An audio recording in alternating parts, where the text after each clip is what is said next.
بسم الله الرحمن الرحيم ياسين والقرآن الحكيم إنك لمن المرسلين على صراط مستقيم تنزيل العزيز الرحيم لتنذر قوما ما أنذر آباؤهم فهم غافلون لقد حق القول على أكثرهم فهم لا يؤمنون إنا جعلنا في أعناقهم أغلالا فهي إلى الأذقان فهم مقمحون وجعلنا من بين أيديهم سدا ومن خلفهم سدا فأغشيناهم فهم لا يبصرون وسواء عليهم أأنذرتهم أم لم تنذرهم لا يؤمنون إنما تنذر من اتبع الذكر وخشي الرحمن بالغيب فبشره بمغفرة وأجر كريم إنا نحن نحيي الموتى ونكتب ما قدموا وآثارهم وكل شيء أحصيناه في إمام مبين واضرب لهم مثلا أصحاب القرية إذ جاءها المرسلون إذ أرسلنا إليهم اثنين فكذبوهما فعززنا بثالث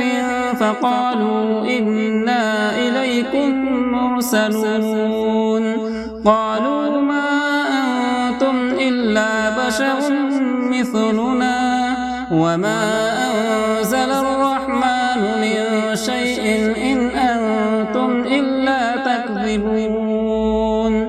قالوا ربنا يعلم إنا إليكم لمرسلون وما علينا إلا البلاغ المبين قالوا إنا تطيرنا بكم لئن لم تنتهوا لنرجمنكم وليمسنكم منا عذاب أليم قالوا طائركم معكم أئن ذكرتم بل أنتم قوم مسرفون وجاء من أقصى المدينة رجل يسعى قال يا قوم اتبعوا المرسلين اتبعوا من لا يسألكم أجرا وهم مهتدون وما لي لا أعبد الذي فطرني وإليه ترجعون أأتخذ من دونه آلهة إن يردني الرحمن بضر لا تغني عني شفاعتهم شيئا ولا ينقذون إني إذا لفي ضلال مبين إني آمنت بربكم فاسمعون قيل ادخل الجنة قال يا ليت قومي يعلمون بما غفر لي ربي وجعلني من المكرمين وما أنزلنا على قومه من بعده من جود من السماء وما كنا منزلين إن كانت إلا صيحة واحدة فإذا هم خامدون يا حسرة على العباد ما يأتيهم من رسول إلا كانوا به يستهزئون ألم يروا كم أهلكنا قبلهم من القرون أنهم إليهم لا يرجعون وإن كل لما جميع لدينا محضرون وآية لهم الأرض الميتة وأحييناها وأخرجنا منها حبا فمنه يأكلون وجعلنا فيها جنات من نخيل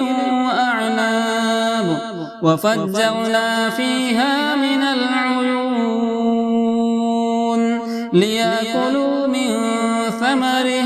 وما عملته أيديهم أفلا يشكرون سبحان الذي خلق الأزواج كلها مما تنبت الأرض ومن أنفسهم ومما لا يعلمون وآية لهم الليل نسلخ منه النهار فإذا هم مظلمون والشمس تجري لمستقر لها ذلك تقدير العزيز العليم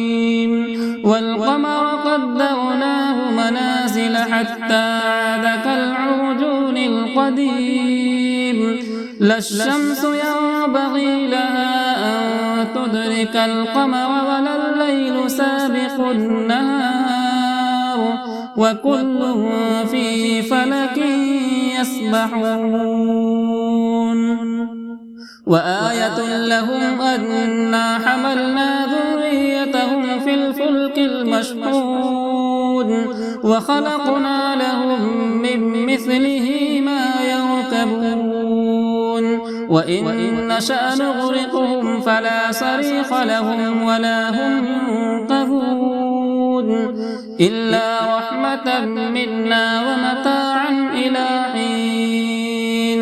وإذا قيل لهم اتقوا ما بين أيديكم وما خلفكم لعلكم ترحمون وما تأتيهم من آية من آيات ربهم إلا كانوا عنها معرضين وإذا قيل لهم أنفقوا مما رزقكم الله قال الذين كفروا للذين آمنوا أنطعم من لو يشاء الله أطعمه إن أنتم إلا في ضلال مبين ويقولون متى هذا الوعد إن كنتم صادقين ما ينظرون إلا صيحة واحدة تأخذهم وهم يخصمون فلا يستطيعون توصية ولا إلى أهلهم يرجعون ونفخ في الصور فإذا هم من الأجداث إلى ربهم ينسلون قالوا يا ويلنا من بعثنا من مرقدنا هذا ما وعد الرحمن وصدق المرسلون إن كانت إلا صيحة واحدة فإذا هم جميع لدينا محضرون فاليوم لا تظلم نفس شيئا ولا تجزون إلا ما كنتم تعملون إن أصحاب الجنة اليوم في شغل فاكهون هم وأزواجهم في ظلال على الأرائك متكئون لهم فيها فاكهة ولهم ما يدعون سلام قولا من رب رحيم وامتازوا اليوم أيها المجرمون ألم أعهد إليكم يا بني آدم ألا تعبدوا الشيطان إنه لكم عدو مبين وأن اعبدوني هذا صراط مستقيم ولقد أضل منكم جبلا كثيرا أفلم تكونوا تعقلون هذه جهنم التي كنتم توعدون اصلوها اليوم بما كنتم تكفرون اليوم نختم على أفواههم وتكلمنا أيديهم وتشهد أرجلهم بما كانوا يكسبون ولو نشاء لطمسنا على أعينهم فاستبقوا الصراط فأنى يبصرون ولو نشاء لمسخناهم على مكانتهم فما استطاعوا مضيا ولا يرجعون ومن نعمره ننكسه في الخلق أفلا يعقلون وما علمناه الشعر وما ينبغي له إن هو إلا ذكر وقرآن مبين لينذر من كان حيا ويحق القول على الكافرين أولم يروا أنا خلقنا لهم مما عملت أيدينا أنعاما فهم لها مالكون وذللناها لهم فمنها ركوبهم ومنها يأكلون ولهم فيها منافع ومشارب أفلا يشكرون واتخذوا من دون الله آلهة لعلهم ينصرون لا يستطيعون نصرهم وهم لهم جند محضرون فلا يحزنك قولهم إنا نعلم ما يسرون وما يعلنون أولم ير الإنسان أنا خلقناه من نطفة فإذا هو خصيم مبين وضرب لنا مثلا ونسي خلقه قال من يحيي العظام وهي رميم قل يحييها الذي أنشأها أول مرة وهو بكل خلق عليم الذي جعل لكم من الشجر الأخضر نارا فإذا أنتم منه توقدون أوليس الذي خلق السماوات والأرض بقادر على أن يخلق مثلهم بلى وهو الخلاق العليم إنما أمره إذا أراد شيئا أن يقول له كن فيكون فسبحان الذي بيده ملكوت كل شيء وإليه ترجعون بسم الله الرحمن الرحيم الرحمن علم القرآن خلق الإنسان علمه البيان الشمس والقمر بحسبان والنجم والشجر يسجدان والسماء رفعها ووضع الميزان ألا تطغوا في الميزان وأقيموا الوزن بالقسط ولا تخسروا الميزان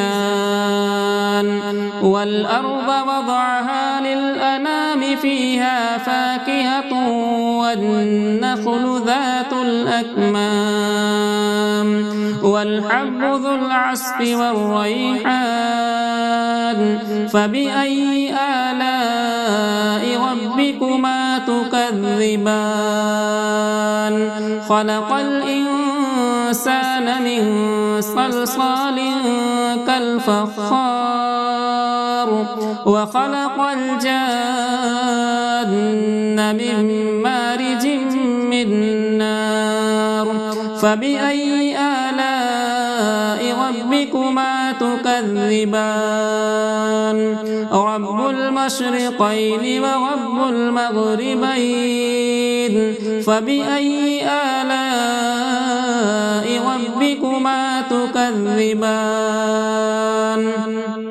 مرج البحرين يلتقيان بينهما برزخ لا يبغيان فبأي آلاء ربكما تكذبان يخرج منهما اللؤلؤ والمرجان فبأي آلاء ربكما تكذبان وله الجوار المنشآت في البحر كالأعلام فبأي آلاء ربكما تكذبان كل من عليها فان ويبقى وجه ربك ذو الجلال والإكرام فبأي آلاء ربكما تكذبان يسأله من في السماوات والأرض كل يوم هو في شأن فبأي آلاء ربكما تكذبان سنفرغ لكم أيها الثقلان فبأي آلاء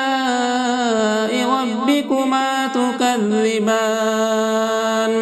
يا معشر الجن والإنس إن استطعتم أن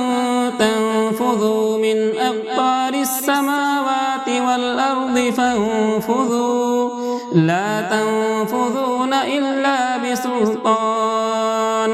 فبأي آلاء ربكما تكذبان يرسل عليكما شواظ من نار ونحاس فلا تنتصران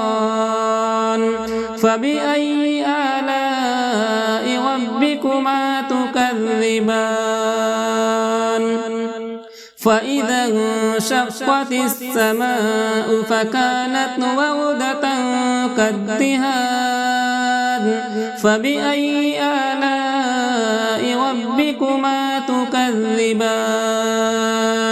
فيومئذ لا يسأل عن ذنبه إنس ولا جان فبأي آلاء ربكما تكذبان يعرف المجرمون بسيماهم فيؤخذ بالنواصي والأقدام فبأي آلاء ربكما تكذبان هذه جهنم التي يكذب بها المجرمون يطوفون بينها وبين حميم آن فبأي آلاء ربكما تكذبان ولمن خاف مقام ربه جنتان فبأي آلاء ربكما تكذبان ذواتا أفنان فبأي آلاء ربكما تكذبان فيهما عينان تجريان فبأي آلاء ربكما تكذبان فيهما من كل فاكهة زوجان فبأي آلاء ربكما تكذبان متكئين على فرش بطائنها من استبرق وجنى الجنتين دان فبأي آلاء ربكما تكذبان فيهن قاصرات الطرف لم يطمثهن إنس قبلهم ولا جان فبأي آلاء ربكما تكذبان كأنهن الياقوت والمرجان فبأي آلاء ربكما تكذبان هل جزاء الإحسان إلا الإحسان فبأي آلاء ربكما تكذبان ومن